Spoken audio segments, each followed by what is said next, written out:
Donc, pour avoir plus d'analyse concernant de tels messages lancés par l'État égyptien à l'intérieur, à l'extérieur, nous avons actuellement en ligne de Native International la grande journaliste égyptienne, mais aussi un membre très éminent au sein du Parlement égyptien, Madame Farida Achoubachi.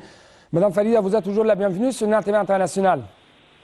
Je vous remercie beaucoup et bonsoir à vous et à tous vos téléspectateurs. Merci beaucoup pour cette intervention téléphonique. Et en fait, nous avons beaucoup de messages. Premièrement, à travers cette parade, est-ce que nous pouvons dire que c'était une parade civile très importante pour imposer, pour révéler l'imposition de la volonté de la paix au Sinaï, pour révéler les potentialités de l'État et du peuple égyptien à imposer sa volonté pour la lutte pour le développement et contre le terrorisme.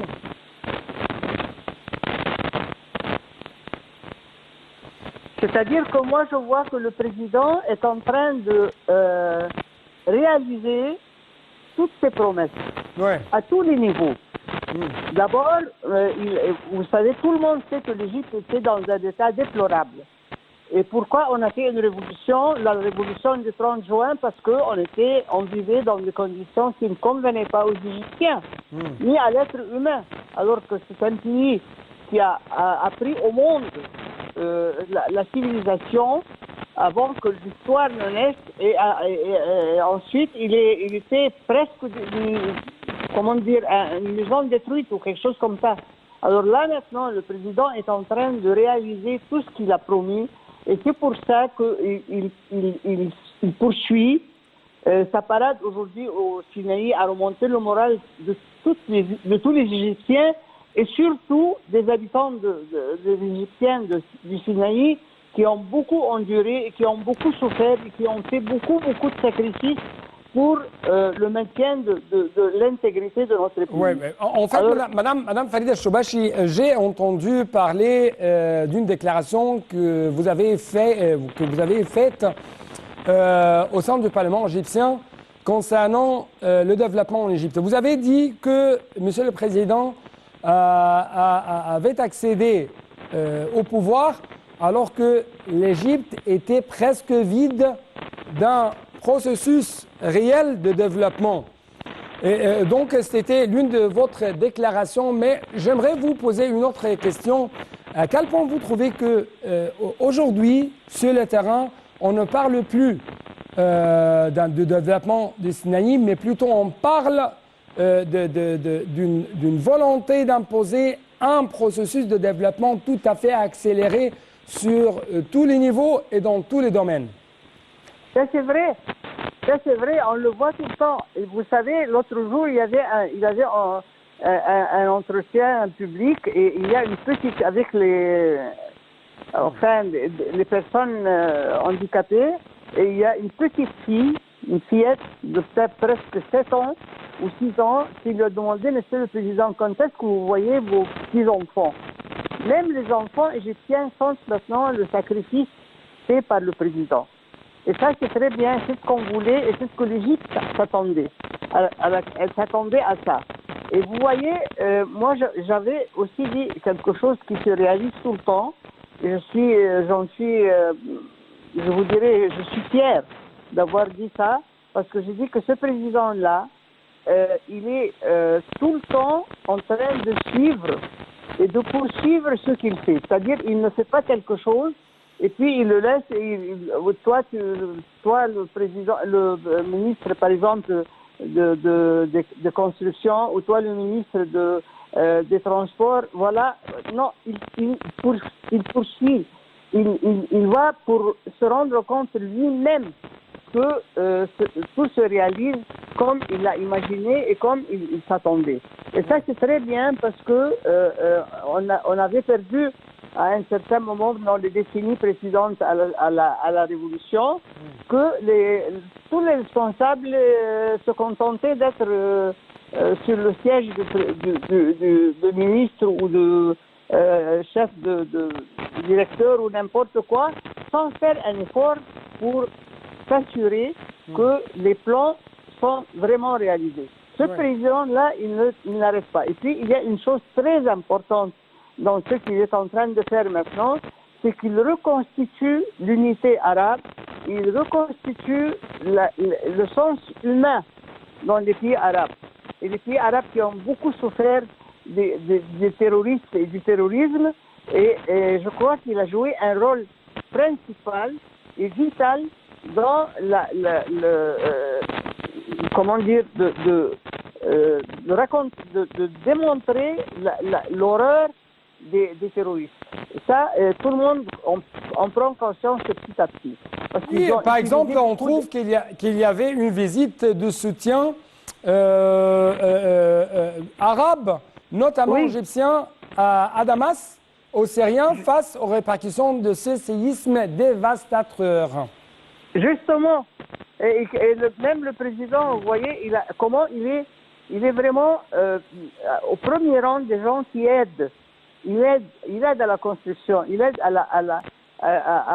la réconciliation, il aide au bonheur des gens, à assurer leurs besoins. Par exemple, quand il y a eu le tremblement de terre en Syrie et en Turquie, il a vraiment pris une position de un vrai responsable et un vrai humain. Moi, ce que je dis toujours, c'est qu'il a ce sens humain-là.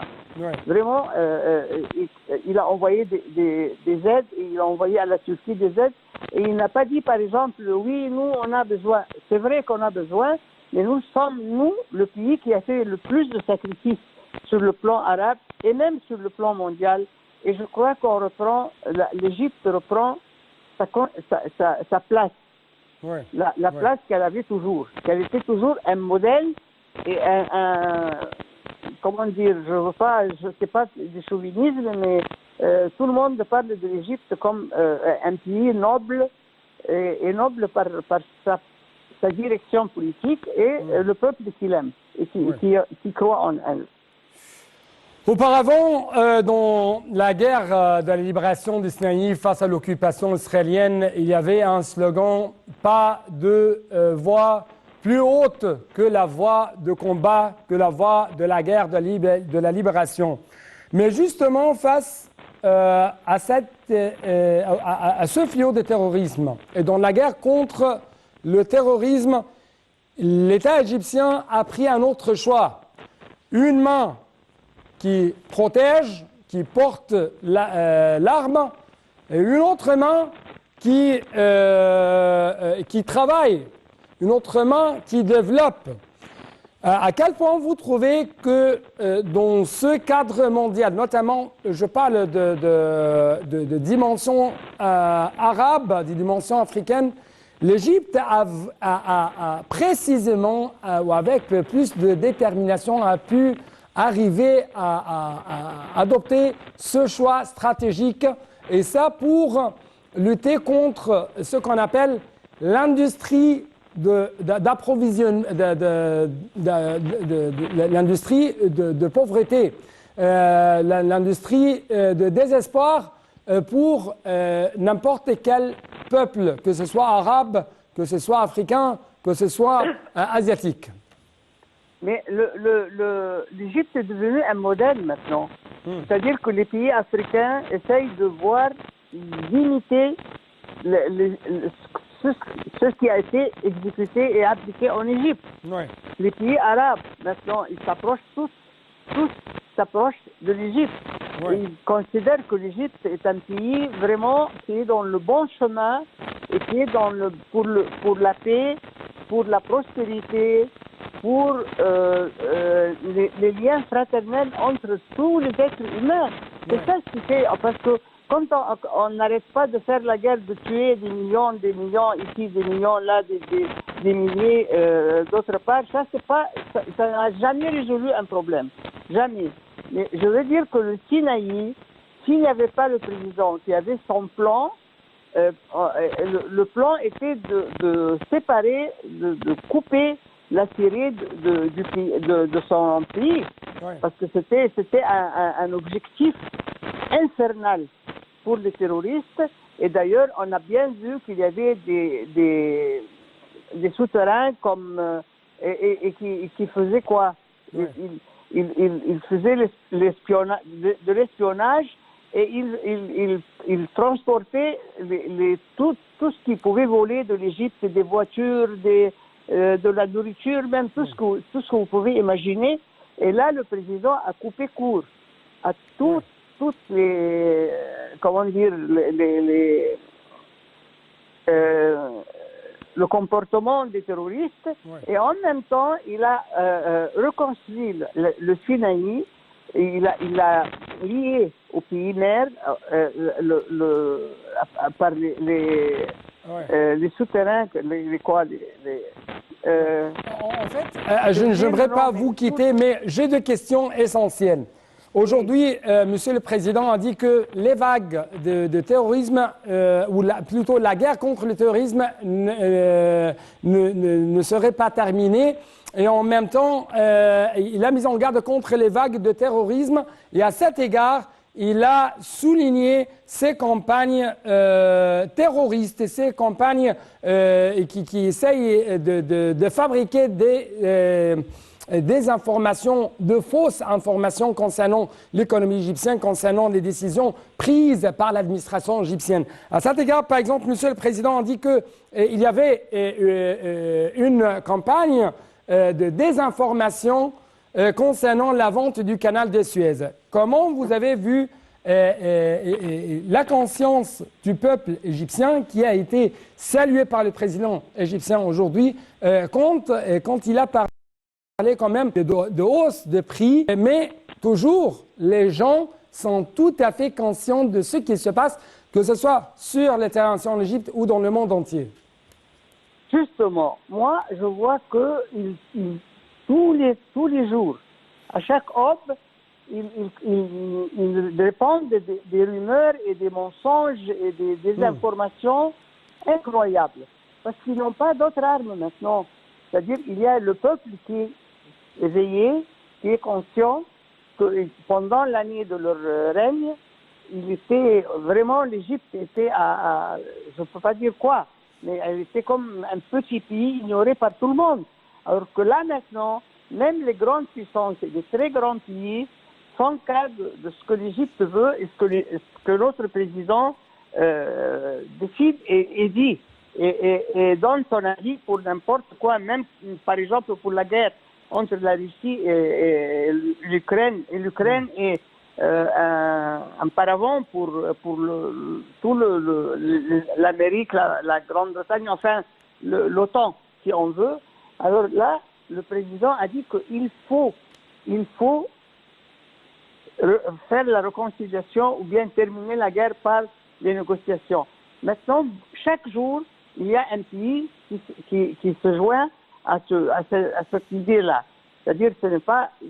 Parce que lui, toujours, il parle quelque chose de logique, d'humain. C'est ce que je veux dire. Ouais, il n'allume pas le feu.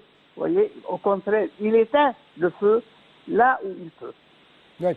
Ma dernière question concernant cette culture de dialogue et de contact continu entre l'armée, entre l'État égyptien en général et les Bédouins ou les chefs des Bédouins et les chefs des tribus au sein du Sinaï.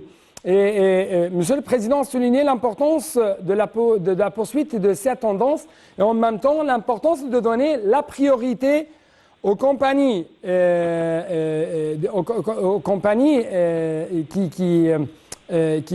dont dispose plutôt la population locale du Sinaï afin d'être, si je peux dire, de plus en plus intégrée, de plus en plus impliquée dans le processus de développement qui touche le Sinaï. Comment vous avez observé ce message? Ça, c'est clair. C'est clair, tout le monde le voit. Et pourquoi maintenant les investisseurs essayent de venir en Égypte? C'est maintenant parce qu'il y a tout ce qu'il faut pour réussir des plans et réussir des industries nouvelles pour prendre, c'est-à-dire cultiver d'autres, aménager le terrain pour pour cultiver. Il y a 60 000 kilomètres au Sinaï et il y a 400 000, je pense, ou 420 000 faddan pour les cultiver. Et ça, c'est quelqu'un qui pense comment l'Égypte peut autosuffisance, c'est-à-dire pour le pays, pour même s'il veut aider, et c'est quelque chose de vraiment super. Madame Farida Choubachi, en fait, je suis tout à fait ravi de vous ou d'écouter votre point de vue et d'écouter votre témoignage concernant ce processus très pénible, très important, très difficile qu'effectue actuellement l'État égyptien pour rattraper des décennies de retard à cet égard, notamment au sein du Sinaï. Donc, merci beaucoup. Et actuellement, chers téléspectateurs, je dois vous laisser avec un autre reportage concernant ces méga-projets qui ont été érigés sur le terrain par l'État égyptien afin de développer de plus en plus le Sinaï et changer la qualité de vie des citoyens là-bas.